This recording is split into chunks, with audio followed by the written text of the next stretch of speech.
গত 3 মাসে কালিন বন্দর থেকে 3 গুণ ড্রাগ সাপ্লাই বেড়েছে। এলাকার নৌঘাট, ডকস, কন্টেনার ডিপো। উৎস এখনো অজানা। কোনো নাম? নাম একটাই স্যার, আক্কাস। কিন্তু সে ছায়ার মতো। ওদের বিরুদ্ধে সলিড কোনো এভিডেন্স আমাদের কাছে নেই, তবে তাদের নাম আর অ্যাক্টিভিটিস যেন ওপেন সিক্রেট। এই আক্কাস নাকি নিজের হাতে কিছুই করে না, কারণ একটা হাত দিয়ে সে সবকিছু করায়। কি নাম?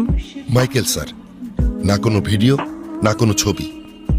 সেজন্যই সে সবচেয়ে বড় থ্রেট। স্যার, এই মাইকেল নাকি যে কোনো সময় যে কোনো কাজ করতে পারে, কারণ আমরা জানি না যে সে দেখতে কেমন। তবে স্যার, আমি যেটা বুঝতে পারছি, ওকে সরানোর আগে আক্কাসকে ধরা সম্ভব না sir. Okay, do it, what ever it tax. Manjurul Talha. Sir, কালিন বন্দরে 3টা নতুন চেকপোস্ট বসছে।